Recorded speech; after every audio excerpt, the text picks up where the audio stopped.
আমি সব সময় বলি, each and every nation and person have right for self defence.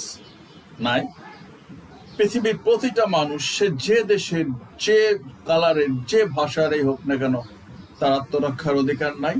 এই জাতিগুলোর আত্মরক্ষার অধিকার নাই? অবশ্যই আছে। প্রতিটা রাষ্ট্র পরাশক্তি হতে পারে। বাংলাদেশের চাইতে আরো বহু ছোট রাষ্ট্র পরাশক্তি আছে পৃথিবীতে, যারা মুসলমানদের খালি নাকে দড়ি দিয়ে ঘোরায়। শুনেন নাসিরউদ্দিন পাটোয়ারির একটা কথা, মনোযোগ দিয়ে শুনেন। সক্ষমতা নাই। এটা যদি সক্ষমতা থাকে, বাংলাদেশের আমাদের তরুণদের আছে, আমরা তাদেরকে চ্যালেঞ্জ করে বলতে পারি, আমরা হলফ করে বলতে পারি, বাংলাদেশ সেনাবাহিনী, নৌবাহিনী, বিমান বাহিনী, এই বাহিনীগুলো হলো ভারতের সাথে যুদ্ধতে দূরের কথা পোষণ ঠেকানোর কোনো সক্ষমতা নাই। এটা যদি সক্ষমতা থাকে, বাংলাদেশের আমাদের তরুণদের আছে, আমরা তাদেরকে চ্যালেঞ্জ করে বলতে পারি, আমরা হলফ করে বলতে পারি, বাংলাদেশ সেনাবাহিনী, নৌবাহিনী, বিমান বাহিনী, এই বাহিনীগুলো হলো ভারতের সাথে যুদ্ধতে দূরের কথা পোষণ ঠেকানোর কোনো সক্ষমতা নাই।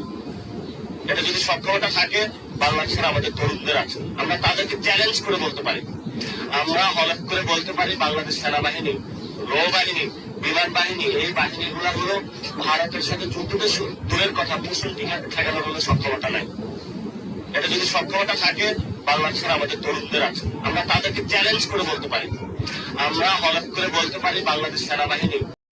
আমি নাসিরউদ্দিন পাটোয়ারিকে অভিনন্দন জানাই আমার অন্তর থেকে। এদের মতন ছেলেই দরকার, হাদির মতন ছেলেই দরকার ছিল। কোটি কোটি শিয়ালের চাইতে একটা সিংহই যথেষ্ট। এই জাতির দরকার এখন লাখো হাদি নাসিরউদ্দিন পাটোয়ারি। আমি আমার অবস্থান থেকে পরিষ্কার করে বলতেছি, আমি বারবার বলছি, এই বাংলাদেশ, এই গোটা পৃথিবী, আগামীর মালিক পরিচালক এই নতুন প্রজন্ম, আমার মতন যেগুলা, এগুলা সব চক্রান্তকারী, সব দূষিত, সব নষ্ট, সব রিজেক্টেড মাল। Date fail.